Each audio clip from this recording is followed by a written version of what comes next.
Hey there! Today we are going to learn the simple present. Hola a todos, hoy aprenderemos el presente simple. Pero antes de aprender el presente simple, veamos cuándo lo podemos utilizar. Veamos, por ejemplo, cuando hablamos de hábitos o rutinas, utilizaremos el presente simple. Veamos un ejemplo.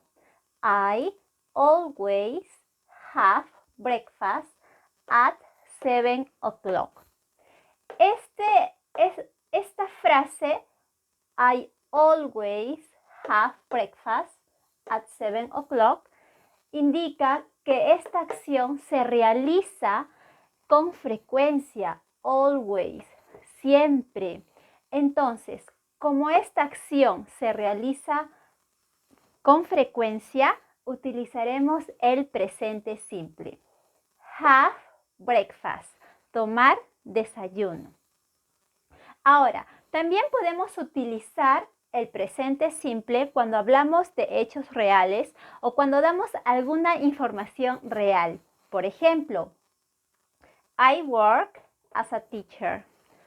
Or, another example, vemos, I live in Lima. Esta información es real, por lo tanto usaremos el tiempo presente simple. También podemos utilizar el tiempo presente simple cuando hablamos de sentimientos o emociones. Por ejemplo, I want to study. I want to study, ¿no? Indica yo quiero. Este verbo, el verbo want, que significa querer, expresa un sentimiento. Entonces, utilizaremos el tiempo presente simple. So, we use the simple present. Another example, let's check. Veamos otro ejemplo que expresa sentimiento. Por ejemplo, cuando decimos I love you.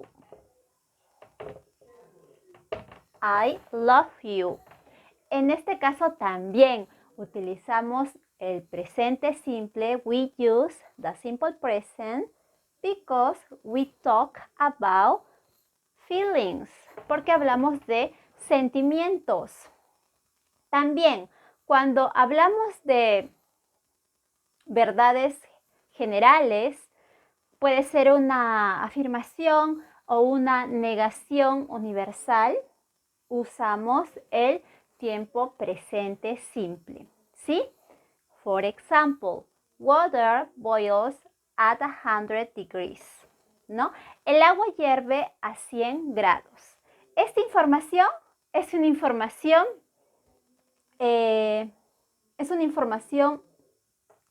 general, verdadera, ¿no? Entonces utilizamos el tiempo presente simple.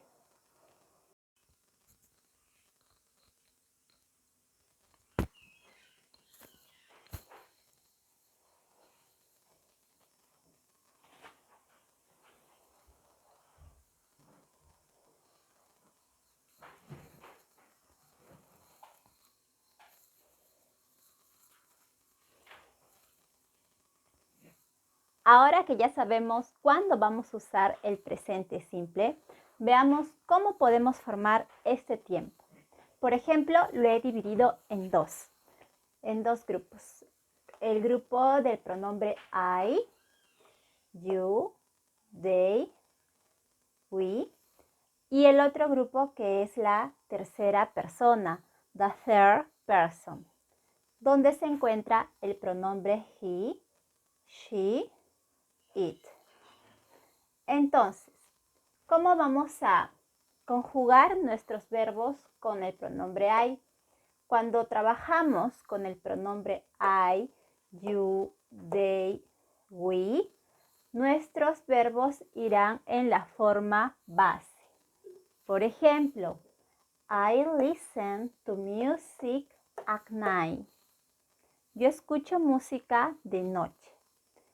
El verbo, como podemos observar, está en mi forma base. In the base form. ¿Sí? ¿Y cuál es lo negativo? Tenemos nuestra oración afirmativa. ¿Y cómo formaremos nuestra oración negativa?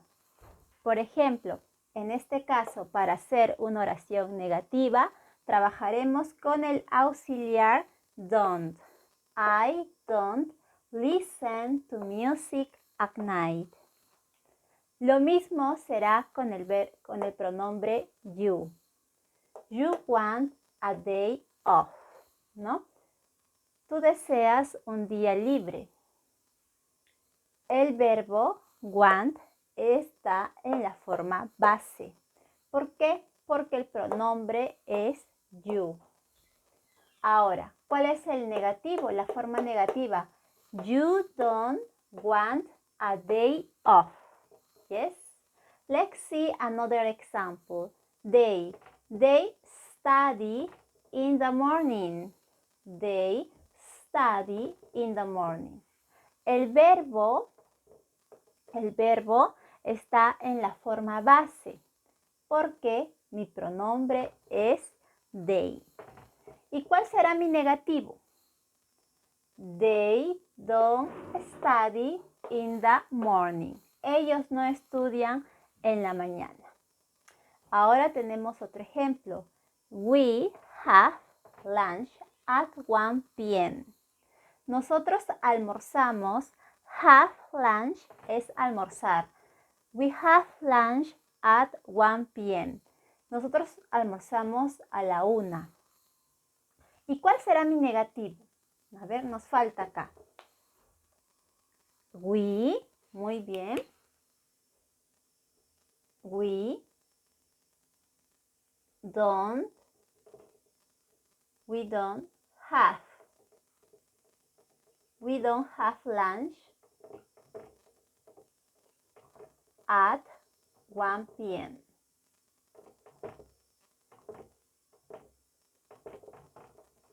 Es mi versión negativa. Afirmativo y negativo. Ahora veamos cómo vamos a trabajar con la tercera persona. Acá sí vamos a prestar mucha atención ya que el verbo ya no irá en la forma base. Vamos a conjugar el verbo de acuerdo a la tercera persona. Por ejemplo, ¿quiénes son la tercera persona? Acá tenemos he, she, it. They are the third person. Ellos son la tercera persona.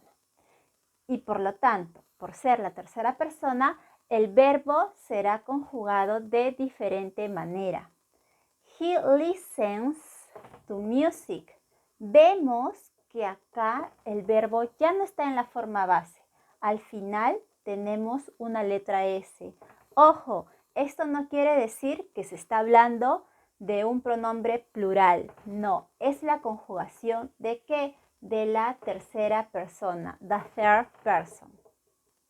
He listens to music at night. Ah, acá tenía at night. Bueno, acá para hacerlo más cortito para que alcance, solo escribí hasta to music. He listens to music. ¿Y cuál será mi versión negativa? La versión negativa será la siguiente. En este caso vamos a prestar atención. Utilizaremos nuestro auxiliar para indicar la negación.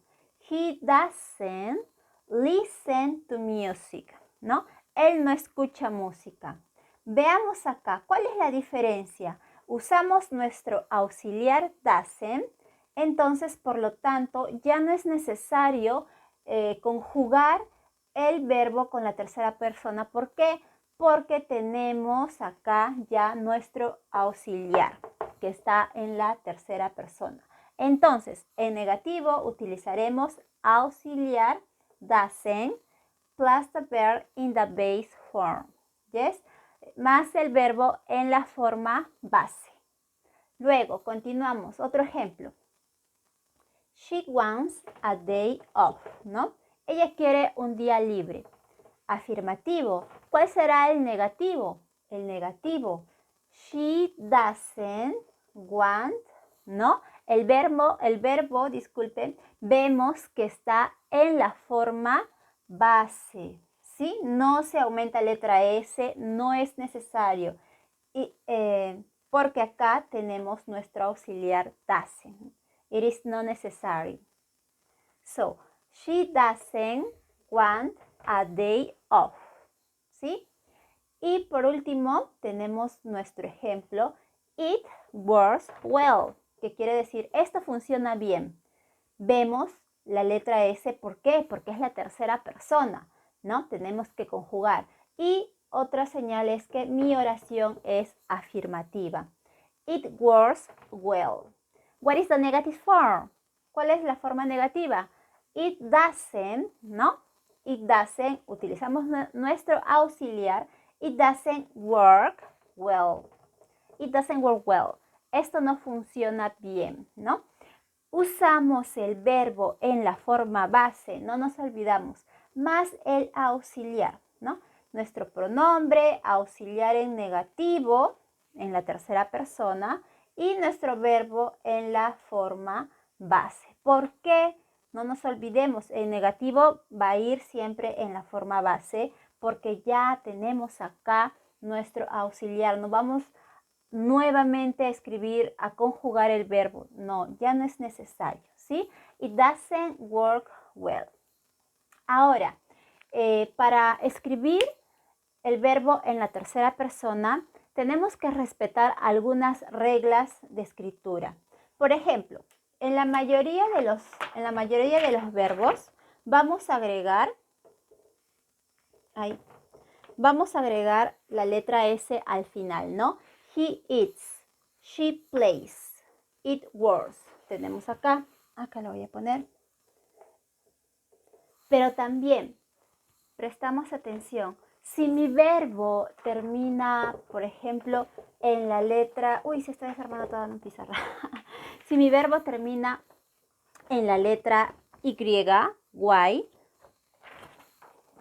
¿sí? Vamos a eliminamos Y, ¿sí? Y agregamos I, E, S. Study, studies. Cry, cries. You see, ven que hemos eliminado, ¿no? Ya no escribimos la letra Y, reemplazamos por I, E, S. Lo mismo sucede acá. Cry, I, E, S. Cry, cries. Pero profesora, ¿acá qué pasó? ¿Por qué acá play termina en Y? Sí, pero antes de esta Y tenemos un sonido vocal. Entonces no es posible eliminar la Y y escribir la letra S. No es posible. Entonces solamente she plays, nada más. La letra S. Ahora, tenemos otra regla también. Por ejemplo, the verbs ending in, pay attention here. A ver, esto lo vamos a poner, vamos a mover un poquito por acá.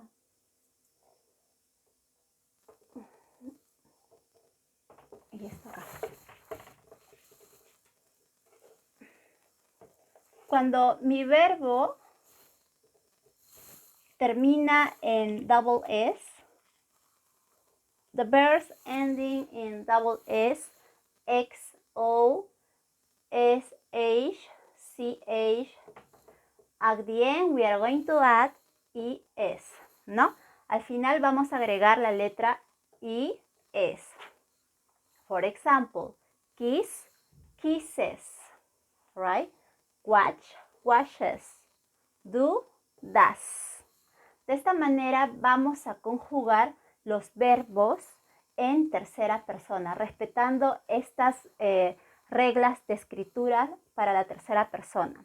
También me estaba olvidando de este verbo que se ha mencionado en la primera parte, ¿no? Have lunch, for example, almorzar. Este es un verbo irregular, have, ¿no? que en la tercera persona será has, right? Have, has. For example, she has lunch at 1 p.m. Bueno, ahora ya sabemos cómo vamos a trabajar con el presente simple. Los veo en mi siguiente video donde veremos cómo vamos a crear preguntas utilizando el presente simple. So long, bye bye.